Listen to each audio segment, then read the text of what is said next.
hormati rekan-rekan semua anggota pengajian KKR.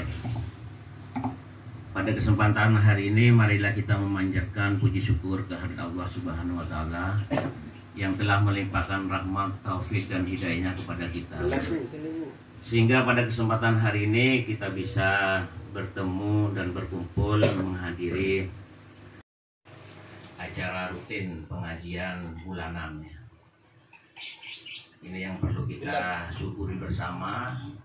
Teman-teman semua bisa hadir memenuhi undangan Bapak Senal selaku tuan rumah.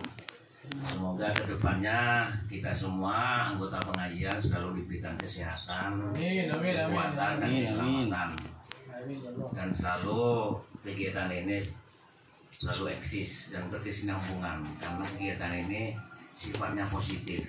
Mari kita bersama-sama mempunyai tanggung jawab untuk menghidupkan, untuk menjaga eksistensi lembaga ini, karena kewajiban kita kegiatan positif dan termasuk punya nilai ibadah. Jadi kita wajib untuk menjaga keberlangsungan kedepannya ini. Semoga tambah semangat, tambah kompak, dan anggotanya juga bertambah. Saya diberi kesempatan untuk mengisi materi tentang pentingnya berorganisasi dan menjaga eksistensinya ya. Jadi saya berada di hadapan rekan-rekan semua bukan berarti saya dianggap pintar ya, lebih berpengalaman atau sok pintar. Mohon maaf yang sebesarnya. Saya sama-sama belajar ya. Tolong nanti dikritik kalau salah. Kesempatan kepercayaan untuk mengisi ya, dan demi kekompakan bersama, mau tidak mau saya harus siap. Mungkin kedepannya teman-teman juga harus siap. Makanya saya menginginkan di kelompok pengajian ini sifatnya bergantian. Bisa bulan berikutnya Om Fajar, Om Budi, Om Sulaman, Om Amin, Om Bakir, Om Hermanto, dan Om Bayhaki, dan yang atau ustadzah-ustadzah yang lainnya, Ibu Uus, Bu Faria, Bu Noneng, dan lain sebagainya bisa mengisi materi. Sifatnya tidak apa-apa, tidak harus taktik, kecuali kalau ngimami ya. Pentingnya organisasi perlu kita ketahui bersama. Definisi pengertian organisasi yang kita pahami bersama yaitu organisasi itu adalah wadah ya. Wadah di dalamnya terdiri dari sekumpulan orang, minimal 2 orang atau lebih, melakukan kegiatan-kegiatan kerjasama dalam rangka mencapai suatu tujuan. Jadi definisi organisasi itu adalah wadah di dalamnya ada sekumpulan orang, minimal 2 orang atau lebih. Yang jelas ada struktur di situ, ada ketua, sekretaris, bendahara atau divisi lainnya. Pahami organisasi. Berkaitan dengan kemanfaatan organisasi, kembali lagi dilihat dari historis. Secara kodrati sebagai manusia, yaitu makhluk sosial. Manusia sebagai makhluk sosial itu punya naluri, punya keinginan untuk hidup bersama, punya keinginan untuk hidup berkumpul. Naluri keinginan hidup bersama, berkumpul, diwujudkan dalam bentuk kegiatan organisasi ya, yang ada di masyarakat, organisasi yang ada di lembaga, atau organisasi yang ada di pemerintahan, apapun bentuknya, itu berangkat dari naluri keinginan untuk hidup bersama, ingin hidup berkumpul. Karena kegiatan hidup bersama atau berkumpul bersama-sama itu akan lebih mudah, akan lebih cepat, akan lebih efektif, atau akan lebih maksimal hasilnya ketimbang suatu hal kegiatan hanya dilakukan oleh sendirian atau oleh seseorang. Jadi manfaatnya itu jelas, ya. Setiap hal kegiatan apapun bentuknya, kalau dikerjakan secara bersama-sama, gotong royong. Contoh kecil, ada lembaga atau organisasi yang dibentuk oleh masyarakat dan sifatnya ini kemanusiaan atau sosial. Rukun kematian, ya, kita tahu semua, ya. Itu hal yang terkecil. Lembaga rukun kematian itu dibentuk, ya, berdasarkan kesadaran dan sifatnya kemanusiaan. Anggota atau pengurus yang ada di rukun kematian itu tidak dibayar, ya. Ya mungkin kalau ada sedekah dari tuan rumah, kopi atau rokok, atau istilahnya ada nasi petok, ya, tidak berharap apa-apa. Kalau di desa saya di Solo atau Mertacian, orang meninggal jam 10 malam itu langsung dikuburkan, enggak lama nunggu, harus keesokan harinya jam 12, jam 1 malam langsung dikuburkan. Jalan rukun kematian itu. Pengurus-pengurusnya yang bagian motong kain kafan itu ada, yang tukang kalen kopur ada. Sekarang sudah canggih, tukang kalen kopur itu sudah punya WA, punya HP di rumah. Marilah, oleh berapa meter, tinggal goleng gitu. Oke, siap, ditinggal jenazah berangkat. Itu jalan. Contoh kecil organisasi rukun kematian itu jalan dan efektif. Bayangkan saya kasih rukun kematian, apa yang terjadi? Meninggal maghrib, ya, atau malam jam 9, masyarakat kita jam 9 sudah banyak yang tidur, ya. Otomatis jenazah itu mungkin dimandikan keesokan harinya. Lama, ya. Tapi kalau ada rukun kematian cepat. Itulah manfaat organisasi, ya. Itu contoh kecil. Banyak contoh-contoh organisasi yang kemanfaatan. Pencahariannya nelayan, ada organisasi kelompok nelayan yang tujuan utama ingin bekerja sama, saling sharing, saling membantu, ya. Aspirasi keinginannya bisa tercapai kalau dibentuk organisasi. Itu manfaat dari dibentuknya organisasi. Ada istilah adegium, ya. Istilah adegium ini pemikiran satu hal walaupun itu kegiatan secara terorganisir, itu akan kalah dengan hal kegiatan yang sifatnya buruk, yang sifatnya negatif, tapi terorganisir, ya. Jadi intinya ini kegiatan terorganisir ini akan lebih efektif, ya. Itu ada gium, kegiatan yang negatif pun itu akan mengalahkan pada kegiatan yang positif kalau terorganisir. Bayangkan itu hal kegiatan yang positif itu akan dikalahkan dengan hal yang negatif yang terorganisir. Janganlah kita yang sudah terorganisir ini, harus kita mempertahankan diri, menjaga keberlangsungan eksistensi itu, ya. Iya. Banyak hal-hal yang lainnya.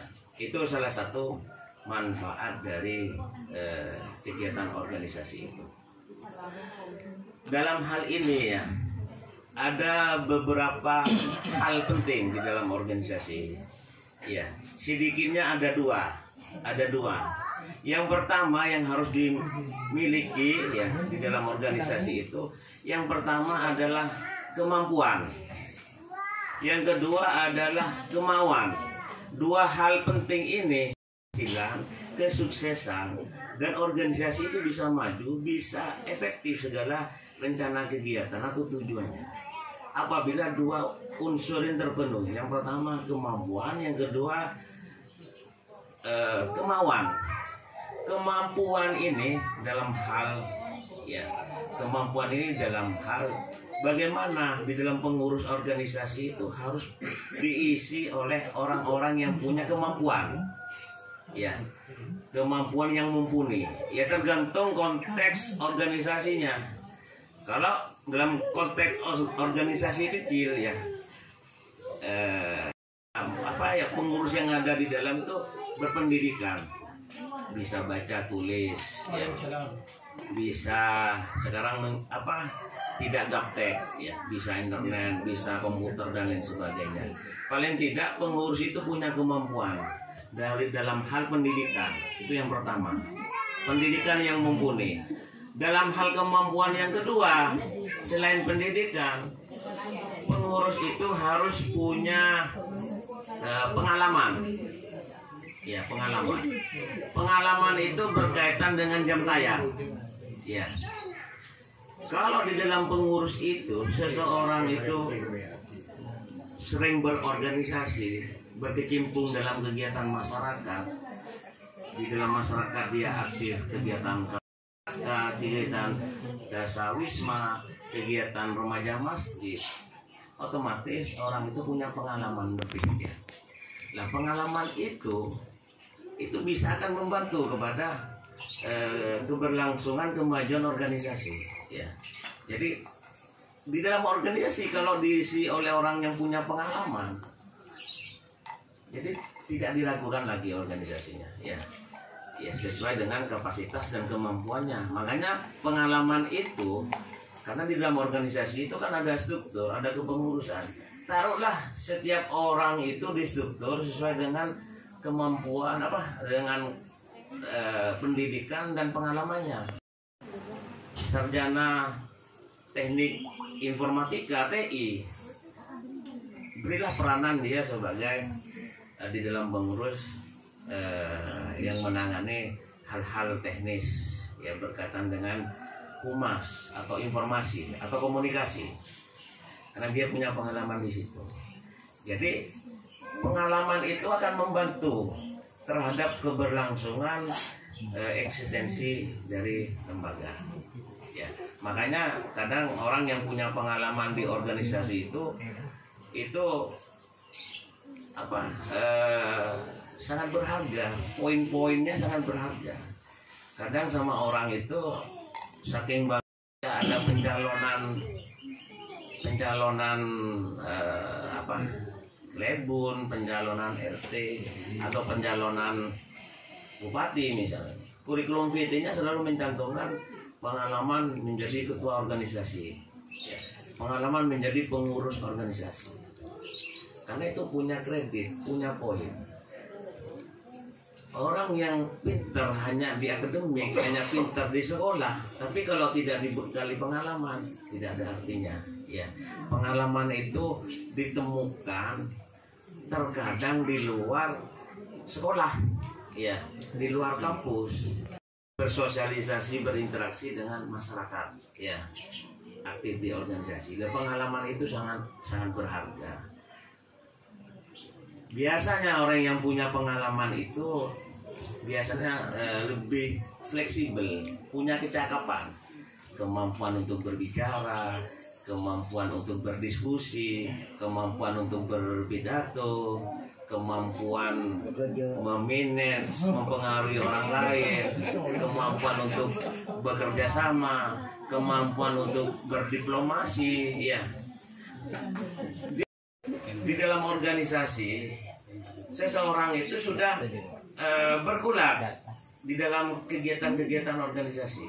Bagaimana cara bekerja sama, bagaimana cara memimpin pengikut atau anak buah, bagaimana cara untuk mensukseskan program kegiatan supaya sukses.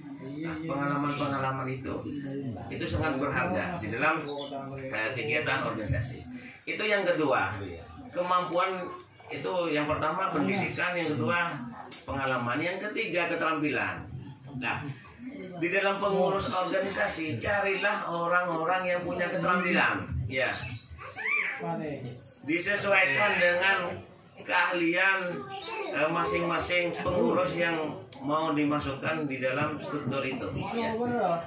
Punya keterampilan, dia pinter komputernya, taruhlah dia diberi peranan menjadi sekretaris.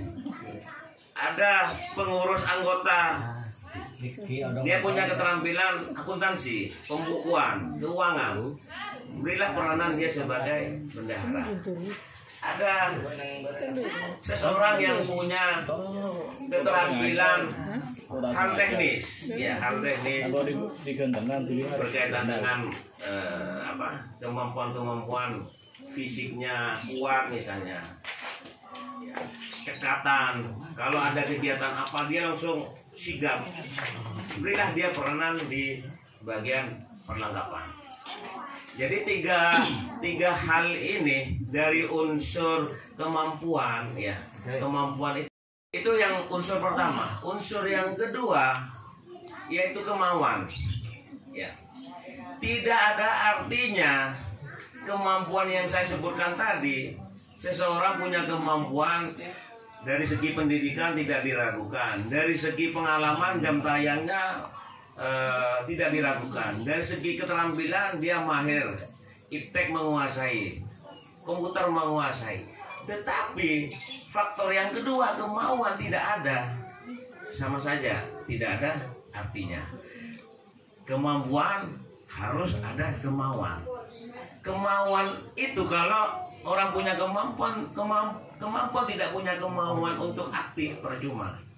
Hanya bilangnya, iya saya aktif, iya saya akan hadir, iya saya akan ikut bekerja sama, iya saya ikut mensukseskan program kegiatan itu bisa sukses. Iya, hanya sloganis, ya hanya kata-kata, bilangnya iya, tapi tidak punya kemauan, ya, ya itu percuma.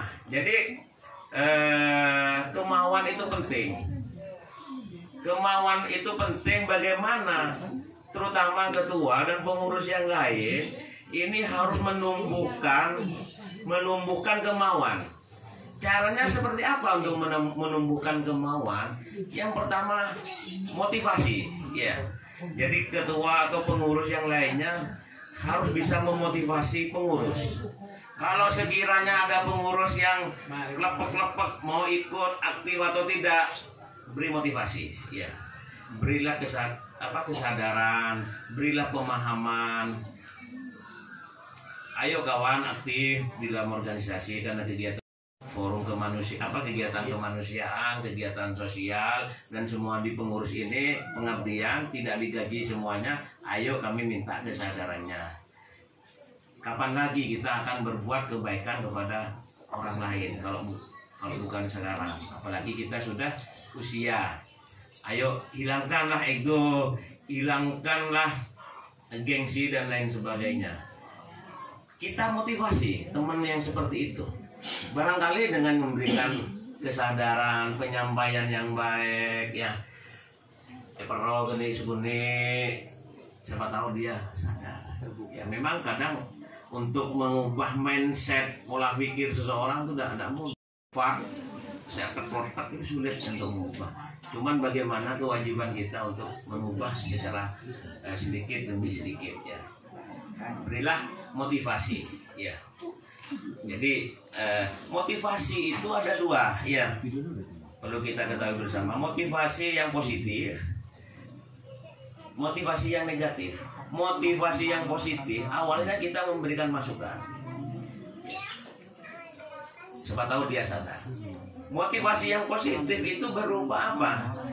Bagi pengurus yang aktif, yang semangat, setiap dia diberi peranan, diberi tugas, tanggung jawab, dia menyelesaikan dengan baik. Perlu kita apresiasi, minimal kita beri pujian, ya.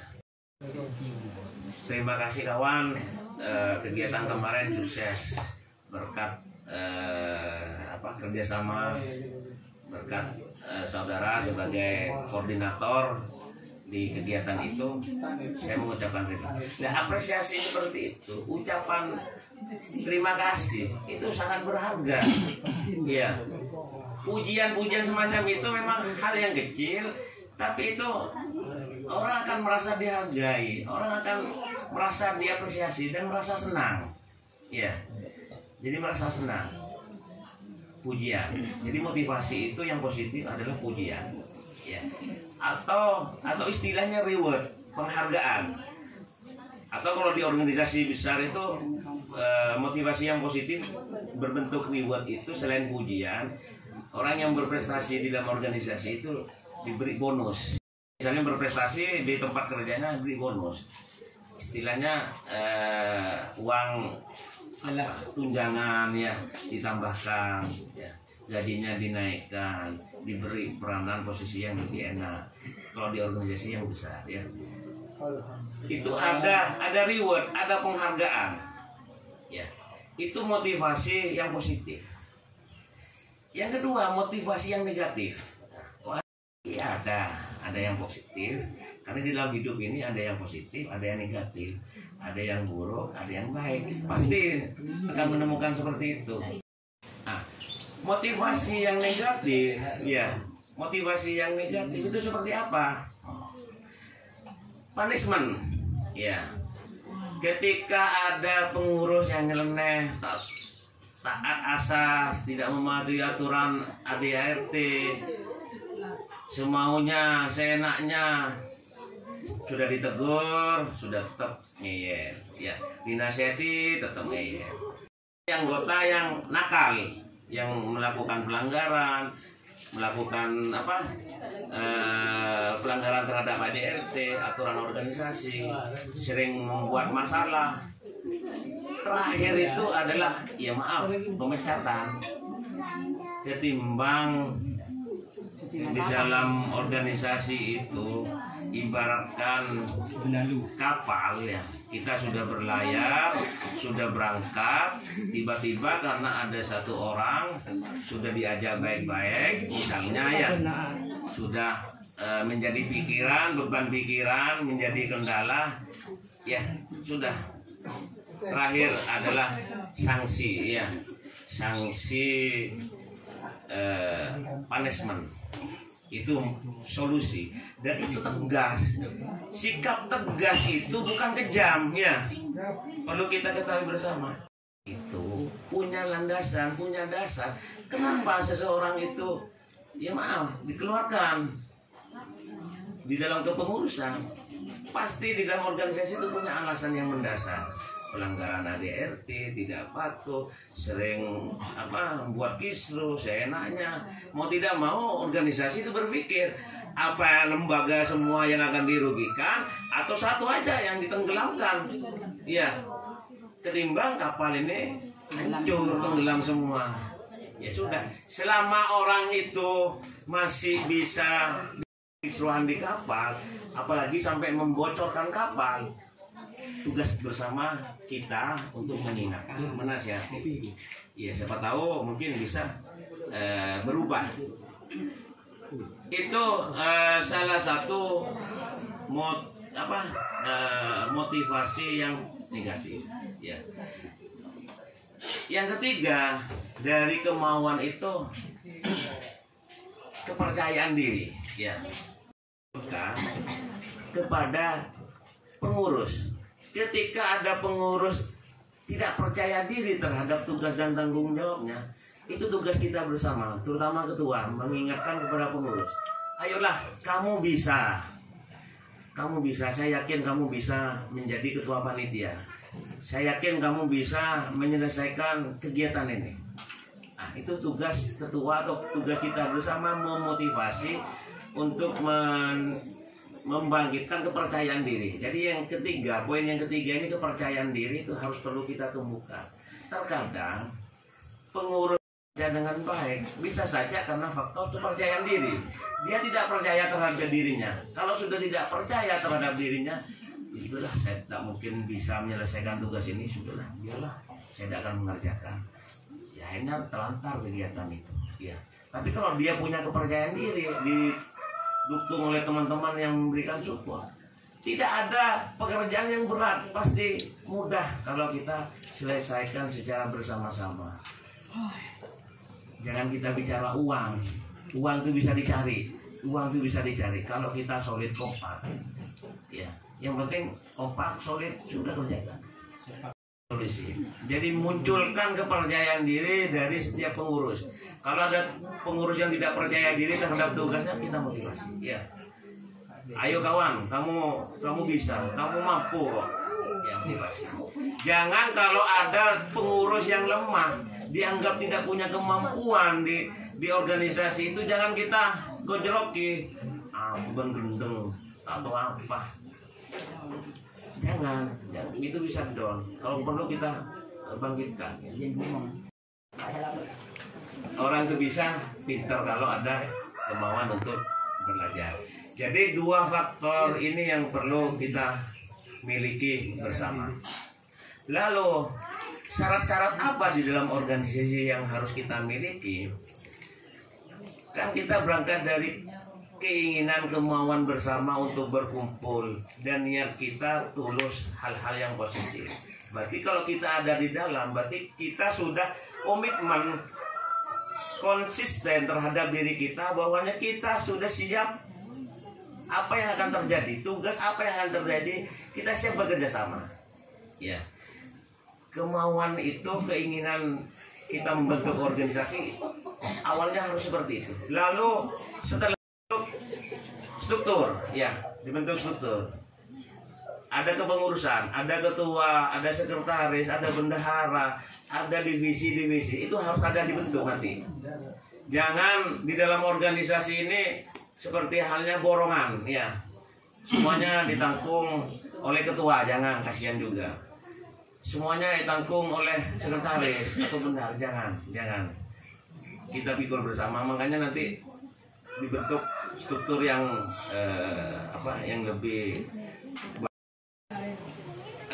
regulasi ADRT, ya. Kalau kegiatan hal yang kecil tidak apa-apa, kita buat ADRT yang sesuai dengan organisasi itu. Ya, anggaran dasar itu yang mengatur tentang aturan-aturan di dalam organisasi, ya. Proses pemilihan ketua, masa jabatan ketua atau pengurus, berkaitan dengan landasan hukumnya. ADRT yang berkaitan dengan kepengurusan, ya. Itu perlu nanti kita bentuk di dalam organisasi ADRT. Lalu selain ada ADRT juga di dalam organisasi itu harus ada evaluasi, ya, ada evaluasi. Jadi sebelum evaluasi harus ada rapat kerja, ya, rapat kerja. ADRT payung hukumnya sudah dibentuk. Yang ketiga harus ada rapat kerja. Rapat kerja itu merumuskan program-program kegiatan jangka pendek, jangka menengah, dan jangka panjang. Itu harus dirumuskan bersama. Diagendakan dalam 1 tahun ini program jangka pendek bulan rumuskan bersama. Kalau teman-teman punya ide, saya punya program bakti sosial minggu ketiga misalnya.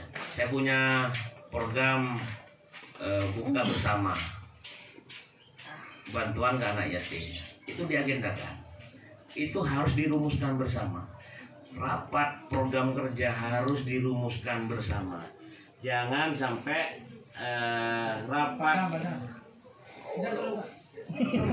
Jangan sampai rapat program kerja itu langsung ditentukan oleh ketua. Jangan, ya. Tidak modern, yang tidak maju. Apa katanya ketua? Ada baksos tanggal sekian harus dilaksanakan tanpa rembuk. Tapi kita jangan, enggak seperti itu, ya. Kita organisasi yang modern, organisasi yang maju. Hal apapun dalam bentuk kegiatan harus dirapatkan, ya. Harus dimusyawarahkan, di planning. Jadi melibatkan pengurus. Program kerjanya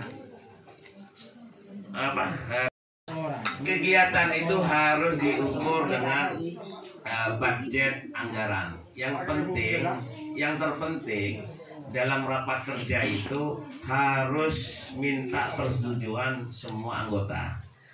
Kalau anggota sudah sepakat, setuju, sudah langsung diagendakan menjadi program kerja. Ada program jangka pendek, ada program jangka panjang, menengah, dan program jangka panjang. Jadi di dalam pengurusan itu sudah punya planning ke depan, ya. Dalam 1 tahun, dalam 1 bulan ini, setelah program kegiatan itu selesai, sukses, itu harus ada evaluasi. Disitulah harus ada keterbukaan di antara kita, ya. Apakah minus, apakah program itu masih punya tanggungan dengan pihak lain, itu disampaikan secara terbuka. Kalau kita sampaikan secara terbuka, ada pembukuannya, teman-teman semua itu siap gotong royong. Jangankan urusan pikiran, urusan tenaga, urusan finansial siap, ya. 86, saya yakin seperti itu. Yang penting ada keterbukaan. Evaluasi. Yang terakhir harus ada pertanggungjawaban, ya. Pertanggungjawaban. Jadi setiap program kerja yang dilaksanakan harus yang modern itu bentuk pertanggungjawabannya tertulis, ya, harus tertulis. Ada nota dan disampaikan di dalam forum. Nah, teman-teman silakan mengkritik, kalau tidak ada masalah, pertanggungjawaban diterima, ya. Jadi ada proses pertanggungjawaban. Jadi itu yang berkaitan dengan hal-hal yang harus diperhatikan dalam organisasi. Ini yang menjaga eksistensi di dalam organisasi. Yang pertama harus ada komitmen di antara kita semua. Kalau kita komitmen sungguh-sungguh, aktif di dalam komunitas ini sungguh-sungguh, ya, bukan karena faktor X, karena faktor si dia, faktor si itu, kesadaran diri tumbuh. Bahwasanya kapan lagi kita bisa mengabdi, kapan lagi kita bisa melakukan kegiatan sosial atau kemanusiaan. Munculkan komitmen, ya, dalam diri kita. Harus ada kesadaran. Itu yang pertama untuk menjaga eksistensi. Yang kedua, supaya lembaga ini eksistensi, mari kita tanamkan sifat kejujuran, ya, kejujuran. Hal yang terkecil pun harus kita jujur. Mon ngocak dateng, aja dateng. Mon ngocak tak dateng, ngebeda tak dateng. Iya. Mon bilang OTW, bilang OTW, ya. Jangan sampai bilang OTW tapi ki berenang kamar mandi, ya. Jangan. Iya. Jangan ngaret. Iya, betul, ya, itu masuk itu, ya. Urusan pasar belakangan. Oh iya. Bisa belakangan. Di antara kita, jadi program kegiatannya apa, berapa biayanya, anggarannya itu terbuka. Insya Allah kalau kita terbuka, ya semuanya terbuka, kita sama-sama akan menumbuhkan kepercayaan diri, ya, kepercayaan diri, akan mendapatkan legitimasi rasa percaya dari semua pengurus. Ya, jadi kalau ketua atau pengurus itu terbuka kepada anggotanya, maka teman-teman semua akan percaya, ya, ada trust di situ, ada kepercayaan, sehingga kepercayaan kemudahan kalau orang percaya kepada ketua atau kepada pengurus dengan sendirinya akan keluar, ya. Ada kejujuran, keterbukaan, kebersamaan, saling gotong royong, ya. Jadi itu yang harus kita pelihara bersama. Jadi kita saling bahu membahu. Kalau ada di antara kita yang perlu kita tengok, perlu kita bantu, mari kita gotong royong saling membantu. Ringan kita jinjing, berat kita pikul. Rendah berdiri sama tinggi. Ya, itu mungkin itu yang bisa saya sampaikan. Terima kasih. Wassalamualaikum warahmatullahi wabarakatuh. Waalaikumsalam.